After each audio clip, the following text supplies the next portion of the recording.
back on Stu's Wrestling Podcast. Good morning, Stu. And it's going to be amazing, as always. It's great to have you back on. I know there's loads going on.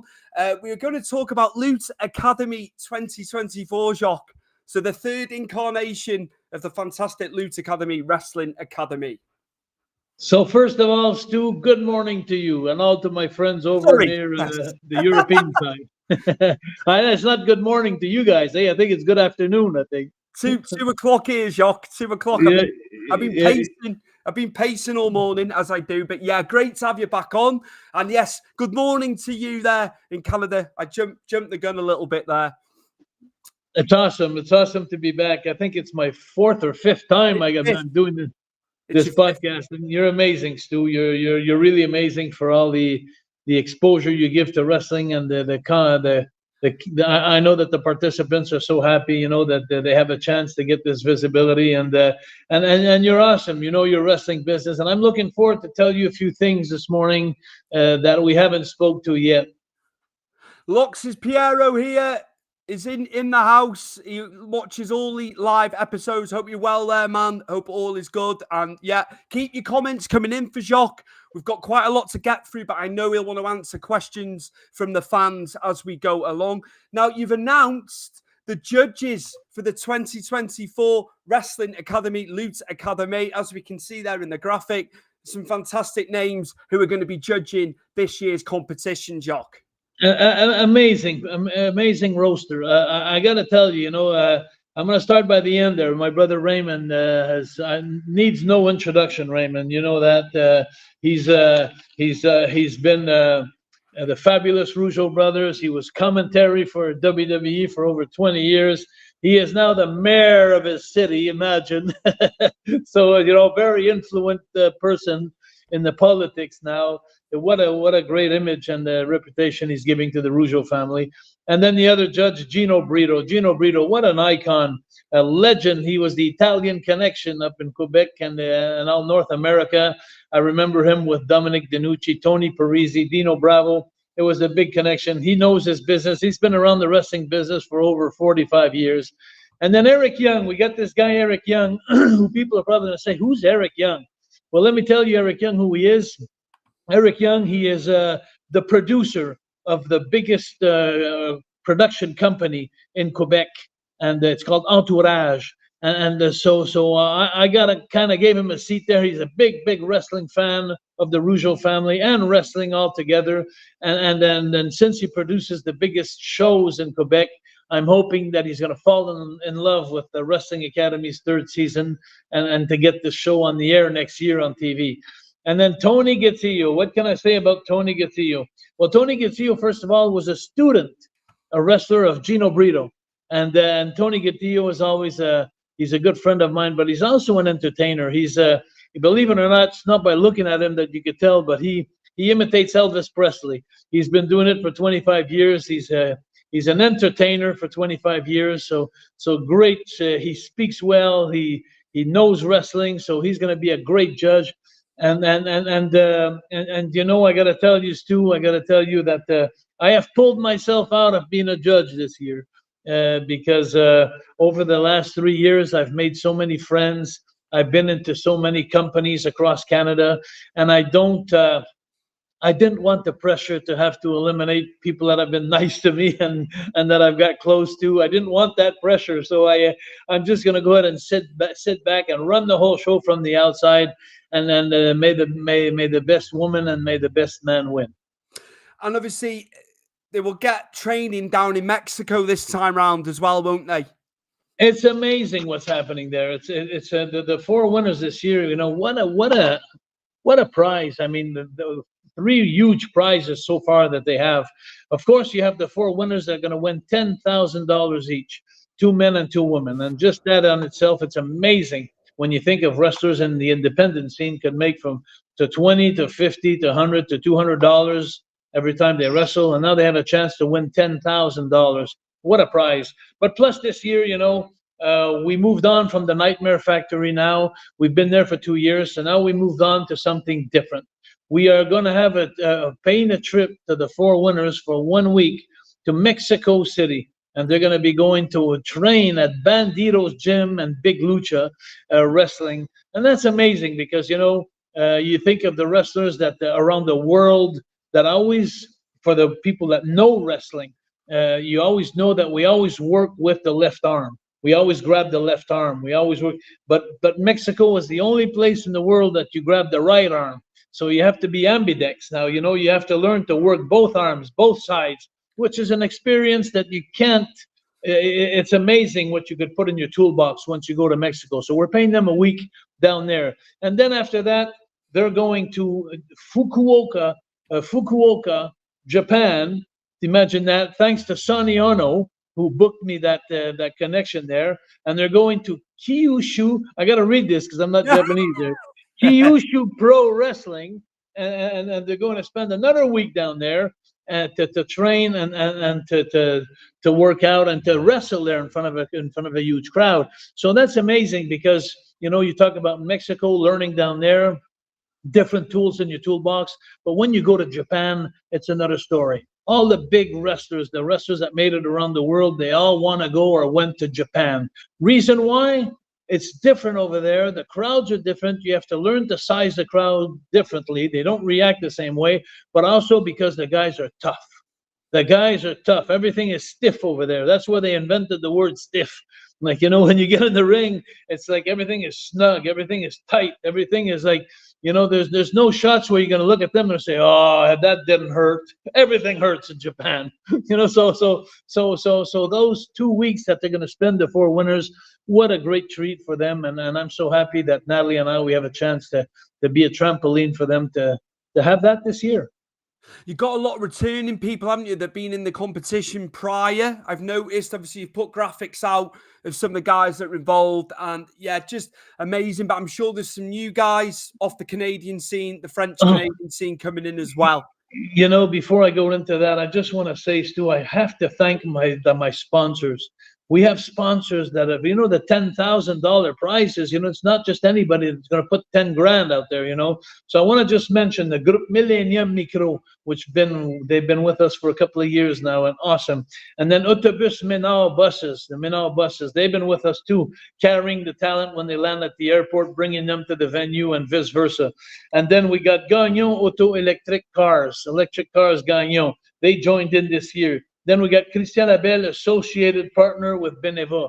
So we got some good partners that are really providing us with the financial, and because, you know, we have all these prizes that we're giving out, you know, the 40,000 in prizes, but then we got more expenses that come in, like we have the hotels because we fly them all into Montreal from all over Canada. We have the airfares. We have the airfares to Japan to pay, the airfares to Mexico to pay. There's a lot of information. I mean, a lot of expenses. That's what I mean. And to come back to your original question there about the talent, I got to tell you about the talent. The first 3 years ago when we started, you know, I mentioned this before, there was 41 competitors. There was 21 from Quebec, and 19 from Canada. 9 other provinces, there was only 19. People in Canada did not believe in this project. And then finally what happened is word to mouth, the talent won the prizes. They got the money. They got the trips, they got the exposure on AEW TV, they got the dark matches, they got everything that were promised to them. And then the word got out to the other competitors. So last year, we had over 50 inscriptions from Canada. And this year, we had over 71 inscriptions from Canada, but not only inscriptions, but the best talent from Canada. Everybody, if you go on wrestling-academy.ca and you go see all the videos of the talent that's wrestling-academy.ca, you at home will have a hard time to choose to see because there's only 4 winners and there was 71 inscriptions. So we had to go down to 34, which was 14 women and 20 men, to be able to accommodate this pyramid of making this happen, quarterfinals, semifinals.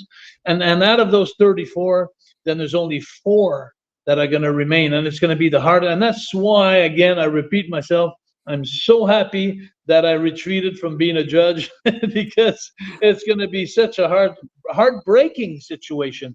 Because last year, I remember some of the talent breaking down in the ring because, you know, you're in this tournament for 10 months and you know everything's at stake. And then when you get the results in the middle of the ring by the judges just undressing you in front of everybody, that could make you or break you. And you know, so anyway, the word got out, and we got the best talent across Canada. What an amazing contest this is going to be this year. Unbelievable, from strength to strength. You know, when you originally came on the first time we were on together, it's just amazing, fantastic for Canada as well. And yeah, I look forward to the tournament. I always do. And and you know, Stu, there's and talk about growing in this competition and growing in this project. You know, we went from the Club Soda in Montreal for 2 years in a row, where we'd get it there at 9 o'clock in the morning, the day of the show. We'd unfold the chairs ourselves and set up the ring, Natalie and I, and with the crew and everybody, and then it was like a little mini bar, like a dungeon, you know, in this. But this year we are going to Leonardo da Vinci, and Leonardo da Vinci is a place where Bocelli, where Celine Dion, where anybody, any artist in the world could go sing at that place, because it's a first-class Italian venue. And it's amazing. All the seats are already in there. We have no seats to put up. They're all cushioned seats, like in a big movie theater. You go in there, it's amazing. The stage is amazing. It's like 60 feet by 100 feet wide. And you have the beautiful curtains in the back, the lighting from the roofs. It's going to be an amazing venue to have Wrestling Academy this year. I have people told me over and over again, Jacques, you have no idea what this venue is going to bring, the class it's going to bring to your competition, because this venue is recognized to be one of the most prestigious venues in the Italian community in Montreal. Perfect. Absolutely perfect. We look forward to it. So yeah, a new venue, which would be fantastic. Yeah. So people go into that. It's going to be amazing for them. They're going to have a hell of an experience. I got another thing too that I want to announce to you. I had a couple of things that were pretty interesting. We're very happy with because on the women's side there was an injury on one of the women's. We had to we have an uneven number, so we had to make a drawing to have one of the girls pass automatically to the second round, because it's an uneven number. So we drew out the name of Chantal. So Chantal, who has been part of this competition in the last few years, she's going to pass to the semifinals, but she will be performing in the quarterfinals. So we made a nice special thing there. I called out to my good friend Amber Nova in the United States, which is a superstar over in the United States in the women's division, and she's going to come and wrestle Chantal for an exhibition match, you know, during the quarterfinals. So we're very like we had Harley Davidson last year. It wasn't Harley Davidson. What was it? Harley Cameron. I called her Harley Davidson, but it was Harley Cameron, and she came to wrestle with QT Marshall when they came to wrestle Montreal. This year we're going to have Amber Nova, which is going to be a great attraction, and we have somebody else too coming that we can't mention right now, because we have another special guest coming to wrestle. And so Amber Nova will be there on the 28th of September. But on the 26th of October, in the second quarterfinals, we have another special person coming.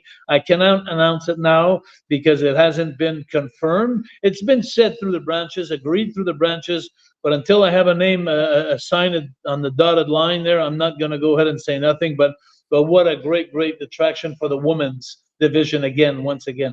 Amazing. You're going to have to come on for a sixth time to make that announcement when you can. Yeah, well, I have to book you again. It's so funny, Stu, because I got something else that I promised you. Remember, I promised you. I said I got some great news. I'm going to tell you down the road. I can't tell you again today because it's been postponed for about a month. So it's but big things come with time delays. Like, sometimes you schedule something, you think it's going to come out on a certain date, but it's amazing what's happening and what's going to happen for me personally. And so I can't wait to share that with you guys. Yeah, that's fun that you're showing that picture there at the museum in Quebec. They have a big museum in Quebec, and of course, if you have a wrestling museum in Quebec, you got to have the fabulous Rougeau brothers, that's for sure. So my brother Raymond was visiting there as he went to visit the museum the other day, and he sent me that picture. I said, "Wow, what a great picture that is! Look at the size of Raymond and look at the size of the picture." And I said, "It's amazing that they honor us like that in our own province." The great Rick Martel has been there as well, because I've seen he's been there. It's amazing. What a fantastic honor. Rick Martel, what a great talent that represented Quebec, for all these years, and there's so many good talent there and they're going back, and this museum is very fun because it's going down the history of wrestling. It's going back to the Killer Kowalskis, the Edward Carpentiers, they're going down. I haven't visited the museum, so I'm telling you names, but I just heard hearsay. I haven't been there yet, but from hearsay that they're going down through the history of wrestling that happened in the province of Quebec. And so it must be a great place to go. So if ever you come to Quebec City in the province of Quebec, then you must stop by this museum. It's a place to see. Amazing. Yeah, I wanted to put that graphic up, obviously, because Raymond had. Thank you, Stu. That's very nice of you. It's great. Nice. The Rougeau family have to be honoured. That we say about this all the time. Wrestling families, the Rougeau name is so highly thought of, and rightly so. It's funny because I'm just between you and I, humbly, I'll try to tell you this, but I'm so excited about it. I'm going to Charlotte on the 3rd of Charlotte, North Carolina, in the big gathering. It's a big Comic-Con, one of the biggest ones in the States every year, and they have us signing, Raymond and I, the fabulous Rougeau brothers, on the Saturday.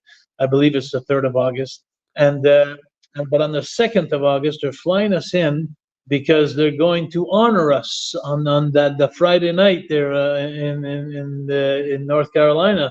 So it's a nice thing. It's actually Ken Resnick, the announcer from WWF at the time. He's going to be the one announcing us, and there's also going to be Marty Jannetty. There's going to be one of the Von Erichs that is going to be honored that night, and so it's going to be an amazing night there on the 2nd of August, and to receive that, and well, we're kind of lucky, like I was in Vancouver not long ago, and they honored me in the Hall of Fame of Vancouver. That was another Hall of Fame that I was in. I was in the Project X Hall of Fame last year. They honored me in Ontario, and so the Rougeau name is circulating everywhere, So that's amazing, and I think it's appropriate when you have 4 generations of wrestlers, and if you come to Montreal, no matter what happens, no matter what says, if you talk wrestling, the Rougeau name is going to come out, and so I'm very proud of what my dad, my uncle, great uncle, and everybody did for the Rougeau name. And in the last month or so, there's been an announcement for a UK convention next February. Now, I'm going to put the graphic in. Now, you said there was some news at the time, so I knew about this before it was properly made official, but I've got a graphic here. This convention is literally an hour and 30 minutes from here, so I'm not far away. But yeah, as you can see, the 15th to the 16th of February next year, for the love of wrestling, which has become massive over here, you are going to be there alongside Mick Foley, Mark Henry. There's other legends that have been added since as well. They've added to it recently. I think Undertaker is going to be there, if I'm not mistaken. I think there's a bunch of wrestlers. It's one of the biggest. I think it's one of the biggest ones in UK. And then yes, I'm so honored that they thought about me. I'm so happy, Stu, that I'm going to be seeing you also live in person. You're going to come and see me, and we could do a small little interview, I'm sure. But it's going to be fun to meet you in person. But yes, it's going to be on the 15th and 16th of February. I will have been down to Florida because I'm going to be a snowbird this year, and I'm going to be flying out of Orlando, coming down for 2 days to Manchester. And it's going to be so fun for me to see the fans again. Once again, the ones that used to hate me so much, and then now they come to see me and they love me, and they're happy to have me sign their figurines or their pictures or whatever. Just shake my hand, just take a picture, and it's amazing because I was part of their childhood. And then so it's fun to come and relive that. As I'm getting older, I'm 64 years old now, so who knows how many years I got left. So those are good times. And yes, I'm very happy that you brought that up, Stu, that I'm going to the UK. I'm going to see my friend Stewie, and that's it's a big deal for me to see you, Stewie. I'll be holding up the queue for several minutes, I think, but hey ho, they're gonna have to wait. They're gonna have to wait, Jock.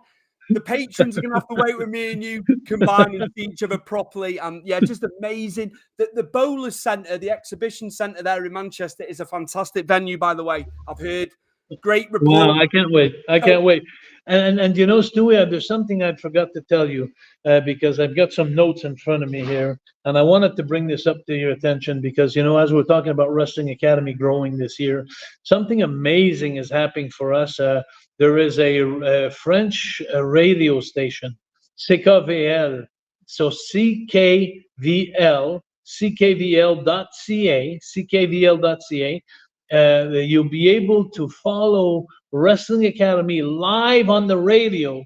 Wow. It's gonna be like in the early 1940s, 1950s when they were listening to wrestling on the radio before it came on TV. And you know, it's gonna be. And the last time they had wrestling on the radio was my retirement match against Pierre Carwillet.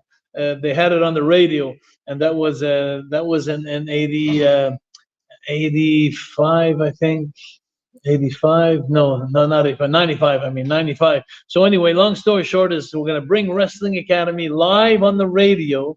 So you'll be hearing Gino, Raymond, and Tony and Eric talk, doing the commentaries live. You'll be hearing to hear the commentaries. There's also going to be an hour pre-show. So you'll be hearing me because I'll be talking to the fans and giving out the instructions and hyping the crowd up for this event that the contenders will be backstage shaking in their pants because it's a performance of their life that they're going to go out and give.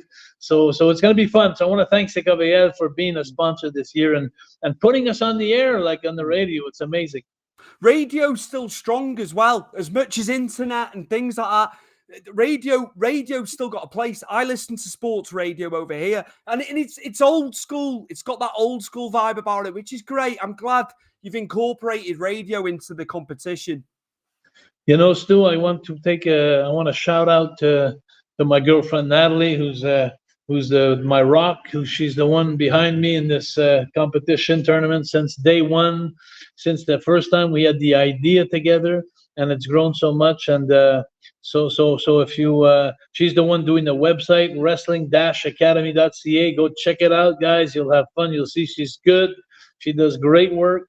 And so I'm just shouting out to my girlfriend Natalie, who's well, as you know, we're battling cancer right now. We've been for the last 8-9 months now. So she's been through many things, the chemo and then the operation a couple of weeks ago went really well. And now she's going into the third stage, which is another kind of therapy that she has to do every 3 weeks. It's not chemo, but it's something like it. She has to do every 3 weeks for the next 3 months. And there's also next month she has stage 4 to confront there. She's got to go through radiotherapy. I don't know how to say it in English, but it's radio action, something, a radio. Radiotherapy, is it? Yeah, radiotherapy, Yeah, I guess it's called. It's every day for 20 days in a row. And so she's got another battle because I heard it affects the system tremendously. So, but the good news is she had the operation and there's no cancer left. She responded tremendously to the chemotherapy. So it's all positive. So it's just a matter of in December, on the 1st of December, something like that, we should have everything behind us and life goes on. But you know what? I thought I was tough, but you know what? She's a fighter. She is a fighter, I'll tell you. And amazing. It's amazing. And I know you're both there for one another. You know, life stuff and health it's you know, aside from us talk about wrestling today and stuff, you know, personal stuff going on, and you know, you've been on the cruise earlier on in the year, as you said in the previous episode. You know, you've still been doing things together, haven't you, in between treatment and stuff. So yeah, all the best, man, all the best. She's a fighter, and if you guys want to follow me personally on my Facebook, my personal Facebook, it's you'll see the picture of Natalie and I on the profile, because we know how it is on Facebook. Sometimes people put my face and it's not me. But if you want to follow me, the picture is Natalie and I, and then you could follow everything that I do daily, you know, and pretty much, and mostly Wrestling Academy and the Comic Cons and the events and the personal appearances that I do, and a little bit of Natalie too. So you know, so it's fun. So you could follow us for sure on Facebook. Absolutely. Make sure you do, the listeners and the viewers. And also, coming up July the 1st, I'm going to put the graphic up because you've got bookings going on as always. You're always busy within wrestling and bookings and things. So, yeah, I'm just going to pop the graphic up here. Wow, yeah. With Wrestling featuring the Mountie. Is that in Manitoba? Am I right? Exactly. That's about an hour away from Winnipeg, and they have me. The promoter there, Danny Warren, great guy. He's actually part of Wrestling Academy. He's one of the contestants as Danny Duggan, and he's a great guy. But he also let me know that he wanted me to enforce the law in and out of the ring that night. So I'm going to have to put my wrestling gear on, and it just so happens it's awesome because I'm in great shape right now. I lost about 18 pounds in the last 2 months, and I'm ready to go and stick my nose in the ring and do things. But it's fun to go across the country and be in demand, and just to participate and seeing the youngsters and going to see a wrestling show like that where you go in the dressing room and you realize that about 5-6 of the talent that's in the dressing room are part of Wrestling Academy. So that's just amazing. It's fun. Amazing. And then moving on as well, more bookings coming up. Here we are. Wrestle Illusion at the Meridian Centre in Ontario, August 10th. We've got Matt Riddle there, Gangrel, Jesse Bieber, who's been a contestant in the competition in Lutte Academy. Exactly. You can see him the right behind Gangrel on the right there, Jesse Bieber. What an entertainment. Tara Zett in the back too. She's one of the females also. And so it's going to be fun to go and wrestle in, I believe it's in Hamilton.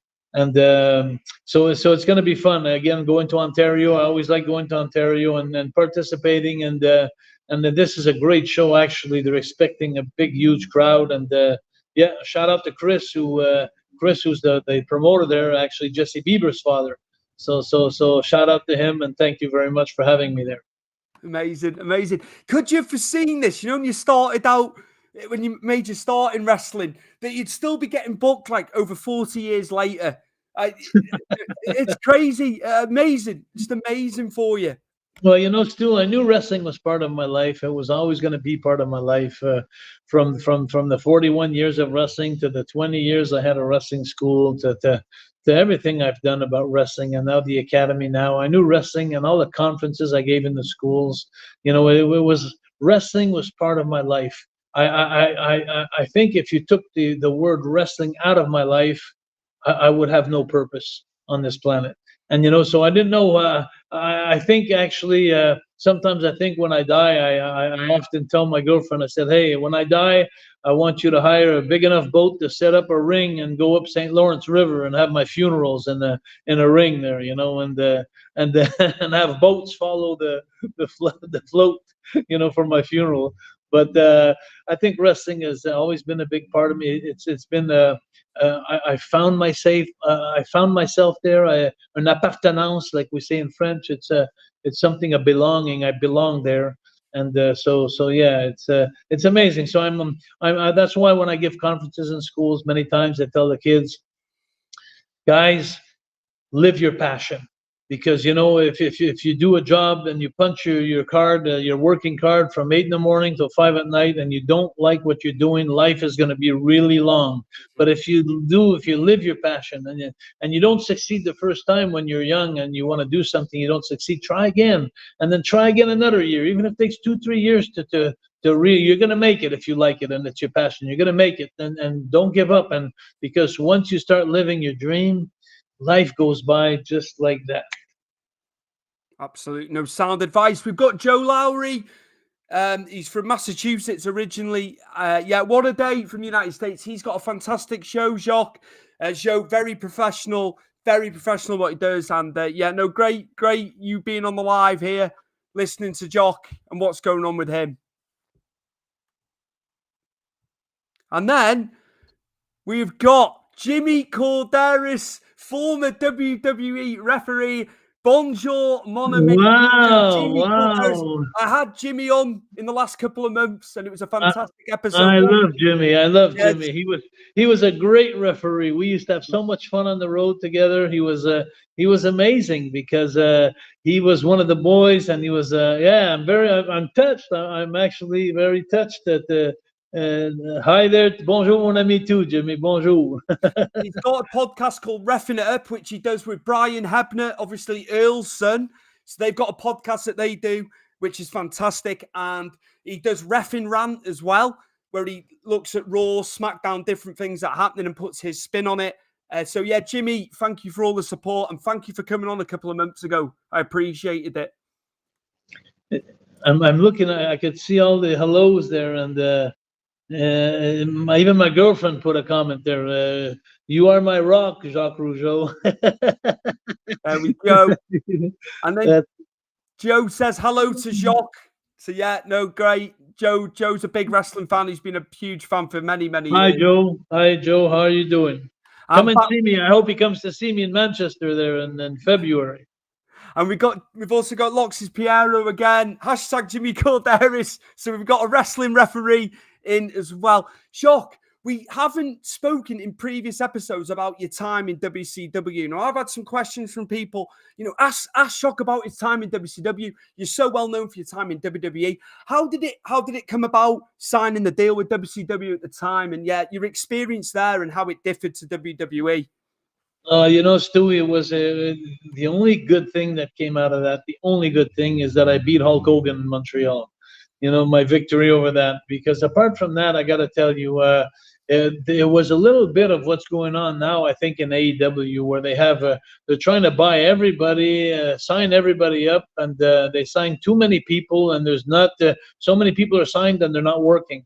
And WCW was the same way at the time. They were having so much wrestlers, they just wanted to tie them down, and they wanted to own them, but they didn't have any spot for them.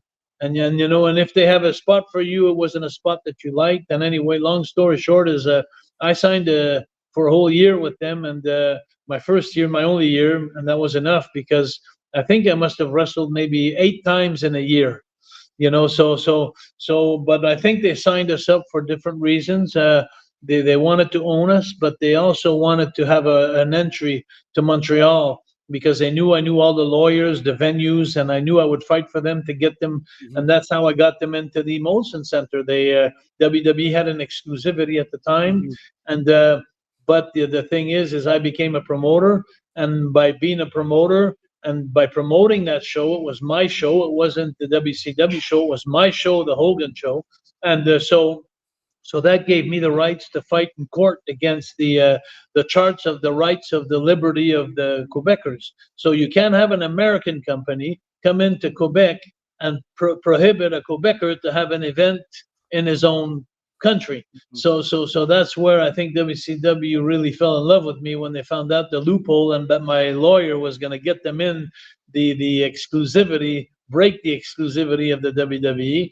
I think that was the biggest reasons. And when I agreed to do that show, my only agreement was I want to wrestle Hulk. The only thing I wanted to do was wrestle Hulk. He was such an icon. He was such a hero for me. It was a dream for any wrestler to wrestle Hulk, and Hulk agreed. And so then on, so many good things happened from then. It's amazing in my career, But yeah, so that's the only really good thing that happened with WCW. Eric Bischoff had no plans for us at all. He just, sometimes you meet people in the business and you like them, and sometimes you meet them and just you don't like them, and then you don't have to have a reason. There's good chemistry sometimes between people and bad chemistry, and sometimes it only takes you never have a second chance to make a first impression. And maybe my first impression to Eric Bischoff wasn't good, so from that day on, I know his wasn't good to me. So the chemistry wasn't too strong between us. But sometimes it's funny. I meet him now in the Comic Cons and stuff like that, and I say hello to him. We say hello, and so it's okay. Bygones be bygones, and I wasn't something you needed. I wasn't a tool that you needed at the time. I respect that. You were the boss and that. But you got to respect the fact that I'm not a guy that you could just put on a shelf and leave there. I had too much to offer to the business. Absolutely. Did you get a big deal for that year in comparison to what you were making in WWE? I had a very respectable, well, I'll tell you where it was a big deal. The money wasn't better. But the money was better in a way that I wasn't traveling. I was at home. No, I was getting my money sitting at home doing nothing. So no expenses, no body tear, no injuries, no everything that goes along when you're on the road 25 days a month working for almost the same price that you're working for 1-2 days a month. So that's where it it was good for me because in the meantime I was doing other things, and then so I was so it was good at that point. But like I said, the best thing that came out of that was my victory over Hulk Hogan. That was more than that was worth everything to me. When did you make the choice to wrestle in a singlet? You know, we were always used to you wrestling in the attire you wrestled in. Obviously, as the Mountie and the Quebecers, you had that. When I wanted to ask you this, because obviously you wrestled him. Obviously, you wrestled Hogan. You were in the singlet, and I know you wrestled in WCW in the singlet. So yeah, why did you choose to do that? I just well, first of all, I wrestled in a single in that match, WCW, because there's no two Hogans. There's only one, so I couldn't. So I had to wrestle one-on-one. But keep in mind that I've always enjoyed my tag team career because I've had great partners. I had my brother Raymond for 4 years as a partner, as the fabulous Rougeau brothers, the Rougeau brothers, fabulous Rougeau. We had so much great matches. If you go down on YouTube history against the Heart Foundation, the Rockers, there's go on, and we had so many good matches. And then with Pierre Carwillet, PCO, as the Quebecers, we had a great run, 3 tag team world championships. And then so that was amazing too. As the Mountie, it was different. It was fun. It was a little harder because I had no one to go tag in the corner when I was tired. But singles matches. But then you have twice the reward when you're in singles because you do all the work. So you go out there and everything's on your shoulders. So that was and I had great people to work with when I was the Mountie. I'm thinking of, even, of course, the Big Boss Man, but then there was Brett, there was Davey Boy, there was, I'm thinking of Sergeant Slaughter, I'm thinking of Virgil, I'm thinking of, there's so many guys that I was working with as singles that I had so much fun with, that guys were really fun. So I was lucky in my tag team and my singles. I've always had some good people to work with. And at Royal Rumble 1994, where Owen turned on Brett and you retained. I was beside myself at 7 years old. I was like, this can't be happening. This can't be happening. I was like, you know how much I love Brett. And I hated you. I absolutely know this. I tell you every time you come on. But you know what? It's like we say, now we're older and stuff. Jacques was doing his job correctly because that was what you were trying to get. You were trying to get the hate, the illicit. At 7 years old, at 7-year-old, Stewie, you were a hater. Absolutely, That's not but not now. It's totally changed. I had your figure as well, but I made sure you lost every time to Brett. And it's so funny because Stewie, when I go in Comic Cons today and I go meet people, it's amazing to see how they have the same reaction as you. Like, I used to hate you so much, and then they have fun telling me to my face. Like, they get right into my face, and it's almost like their redemption. And then it's like they're having fun telling me that I hated you so much, and I'm good. But now I said, and then I always answer like, well, how about now? And we always have a good laugh, and then they always tell me it's because you did your job well, Jacques. You did your job well. And we didn't understand that as kids because we believed everything we were saying. Do you know what I mean? It was real. It was real to me as a kid, and I was scared of Papa Shango and different. That was what it did. And we've got a question here as well. Justin Clapper, my friend from Milwaukee. And he's here. Did you ever appear on any of the AWA cards in Montreal in the 1980s? So the collectible cards. I'm not sure. I know there was a. I don't think so. I'm not sure. I think that was with Vern Gagne and Ricky Martel. They were organizing that. I'm not too sure with Dino Bravo maybe but I think I was gone. I think I was on the road at that time when it happened. He's a huge fan of AWA, being from around there. That was his territory, his promotion that he got on telly. So Lord knows I did a lot of independent wrestling companies in the States. NWA, I wrestled so many years for them, and met a lot of great talent there. But AWA, I don't think so. My cousin Chris, who you've met, he's laughing because I said I was scared of Papa Shango. He had the Papa Shango figure as well. He had the wrestling figure when we used to combine our rings. Yeah, I was scared of him. And then when Ultimate Warrior spewed out all that venom after he put a spell on him, I was scared. Man. Hey, Stewie, I gotta tell you some good news. By the way, I have a couple of new figurines coming out. I've seen. I know the Quebecers figurines that just hit the market now. On hasteltoy.com, you could order them. Hasteltoy.com. And then in about a month from now, you have new figurines of the fabulous Rougeau brothers that are coming out.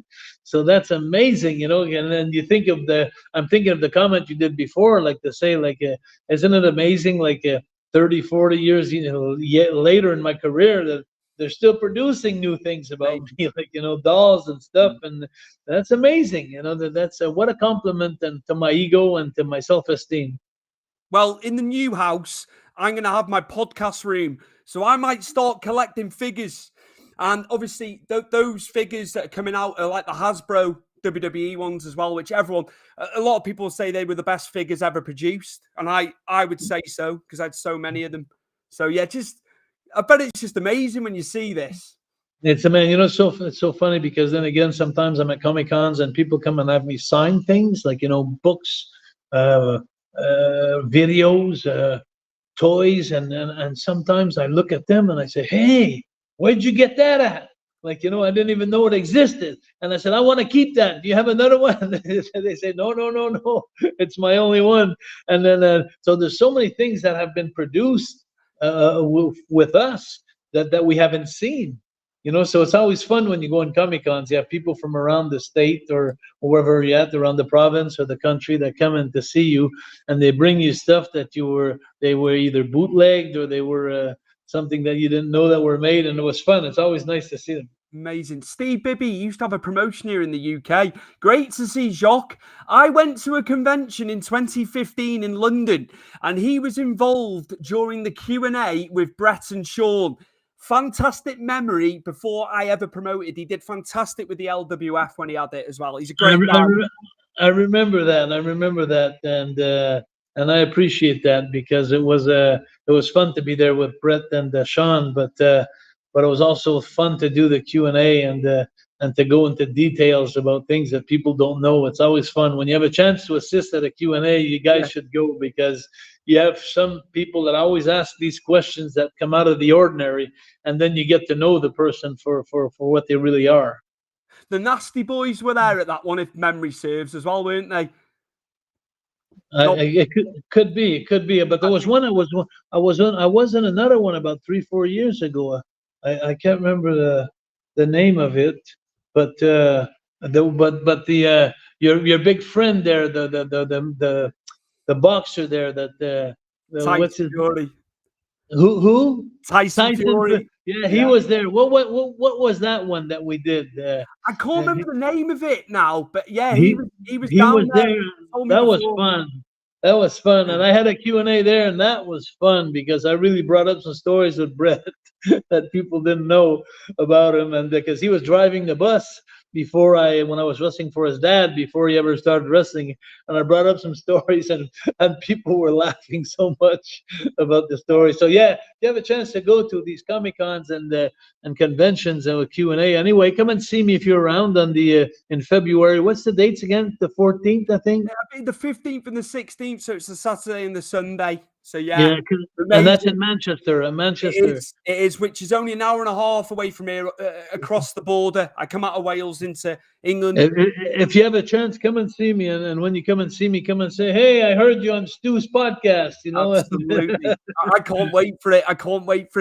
My cousin again here. I had the original Mountie figure from back in the day. We had two between us. So yeah, it's amazing. It's amazing, like just amazing. I keep saying it. Just so good, so good. And then Lewis Young up in Scotland, Jacques. So yeah, he's a big wrestling fan, and he trains pro wrestling as well. Really? Really, power to him.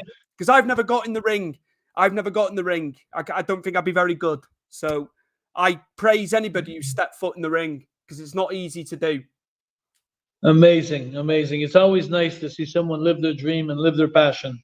It's a great business, wrestlers and wrestling, you know, and you don't have to. When we were younger, you always have to be at the right place and know the right people to become a wrestler. But But now it's not like that. There's so many federations everywhere. There's so many chances, and you will be discovered. If you're good at what you do, you will be discovered no matter what. So don't quit your passion. That's for sure. There's plenty of places to work as well. I think that's a big thing. There's a lot of promotions worldwide, isn't there? So there is avenues to get into the business. If, like you say, if you've got the potential and you're good at it, then yeah, absolutely. Steve Bibby again. I would love to commentate on a Jacques match.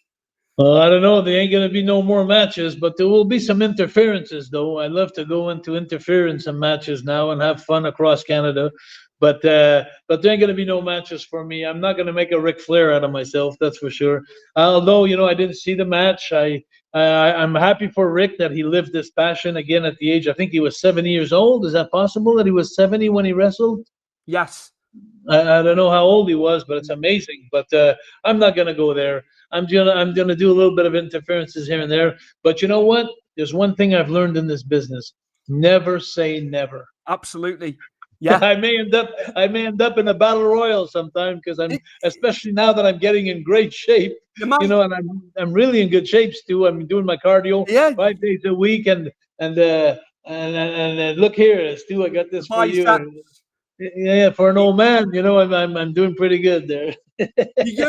You're young in body and soul, though, Jacques. Don't put an age on it. And also, you've got the great equalizer in these matches. You've got the shot stick if you need to use it, as long as the ref doesn't see it. That's it. But you know what? Yeah, it's good. It's a good feeling, that I'm still, like, at 64 years old, still able to play tennis and do all the games that I do. I'm still very healthy. I was lucky with injuries in my career. I never got my neck was never touched. My how do you call it? The column vertebral there in the back there, the big bone that goes from the neck down to the lower back there, the vertebral. How do you say that in English? Vertebrae, would it be? Yeah. And then I never got touched there. I was lucky. And so it's amazing that I had 41 years in the business, and I can still walk and run and have fun today. That's amazing. I'm counting my blessings every day. I think the third time you came on, I threw some names at you, colleagues and people who you wrestle with, and I really enjoyed it because it was just people at random. And I've been having to think, Kerry Von Erich, how was the Texas tornado, man? And gone too soon. Very tragic what happened with the Von Erichs, but yeah, your dealings with Kerry Von Erich, the Texas tornado.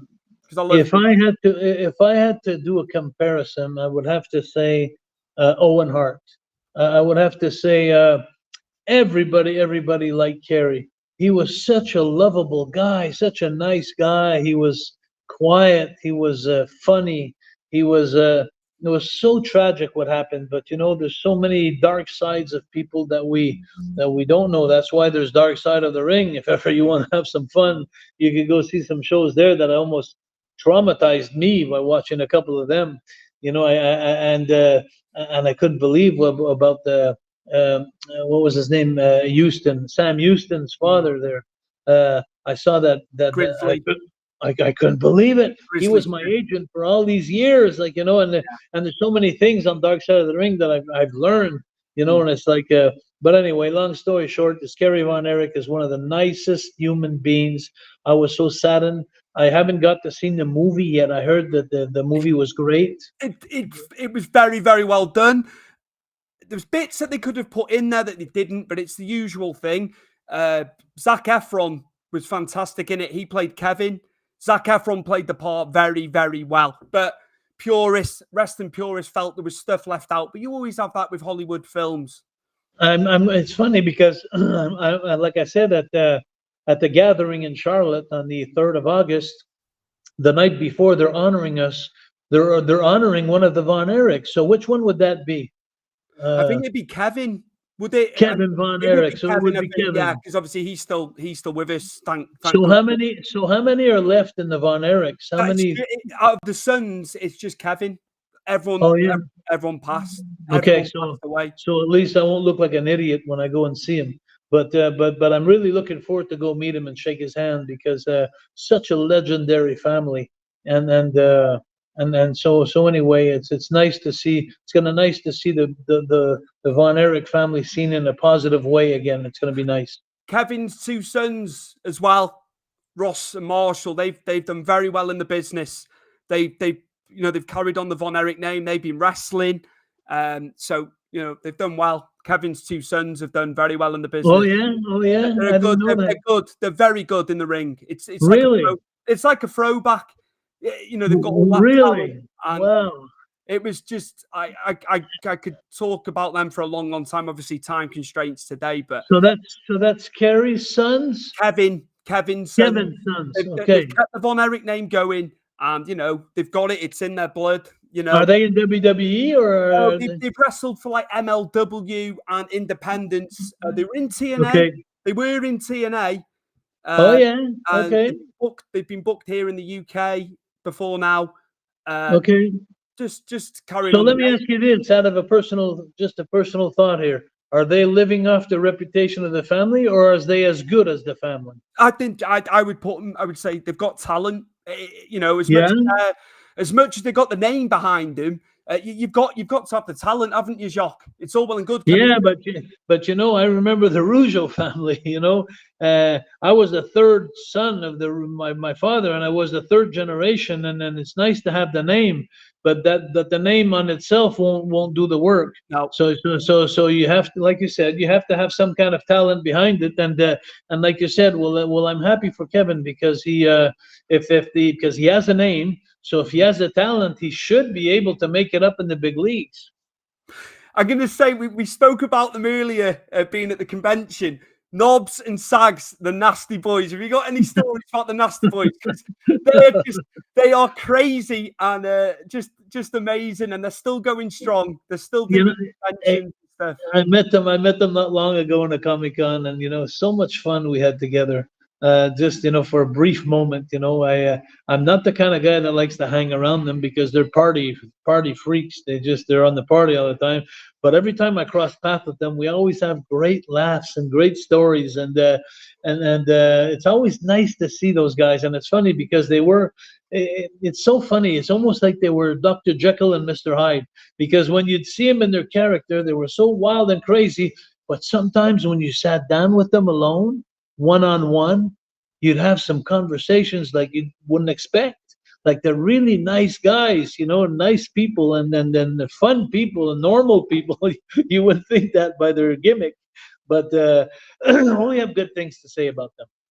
It's amazing. And you know what? They could do face and they could do heel, because obviously they were a great bad guy team, but when they made them face, they were over. They just had that style. They had that authenticity, which you can't teach. So being able to be a good guy and a bad guy and being over with the crowd. And Sags is a really tough guy. In life, really tough guy. I had some people tell me stories about him, like, really? Like, I was like, holy mackerel. Like, I didn't expect him. And so Sags was a guy you didn't want to mess with, I heard. Legitimate, absolutely.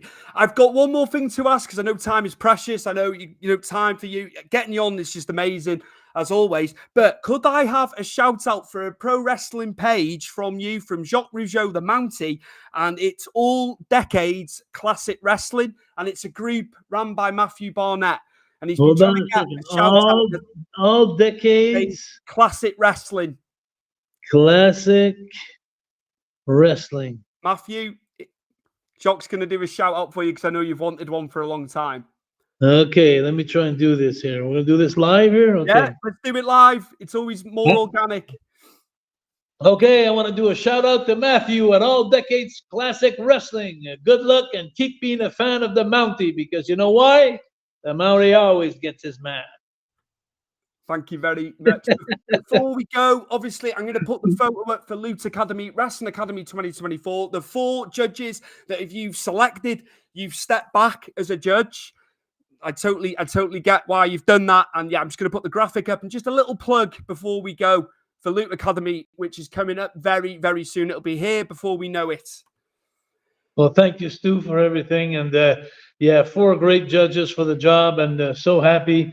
And I want to thank again everybody that's surrounding this project, the sponsors, and the Leonardo da Vinci Center, who received us with open arms this year.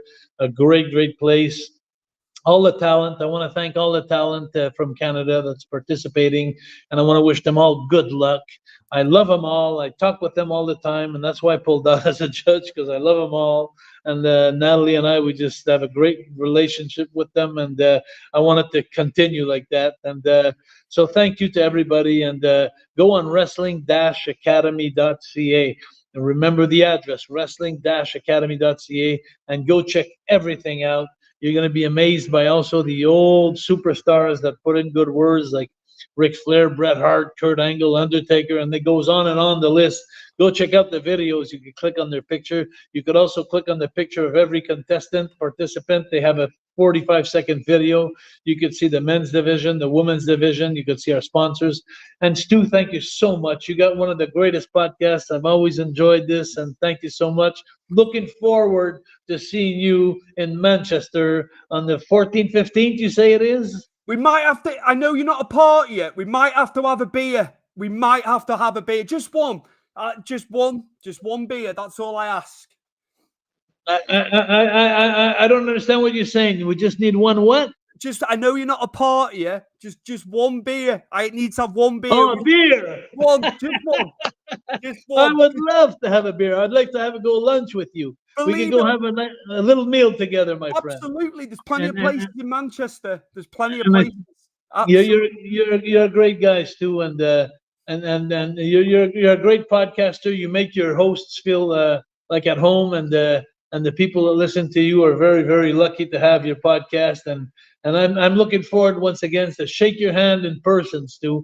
And then I know and something that people forget, that you're doing this, but I love the cause that you pull up all the time, the mental health cause. Absolutely. that you're always working for. I think you're an amazing person, and I think you come in and helping, inspiring a lot of people, and you're inspiring us anyway. So looking forward to see you, Stu. Absolutely. And à la semaine prochaine, si Dieu le veut. That means see you next time, see you next week if God wants it. And then maybe another podcast when I get the big news coming in August or September. I'll give you just maybe a little 2-minute promo so you can send out to the UK the great news that's coming this fall for Jacques Rougeau. My guest today for episode 182 of Stu's Wrestling Podcast, it is none other than Jacques Rougeau from the world famous wrestling family, the Rougeau family, aka the Mountie. You remember him, WWE former Intercontinental Champion, former Tag Team Champion, as one half of the Quebecers with Carl Pierre Olay, obviously, PCO as we know him now. And just again, your 5th appearance on the show. Thank you for the kind words as well. It's always a privilege having you on the show, man.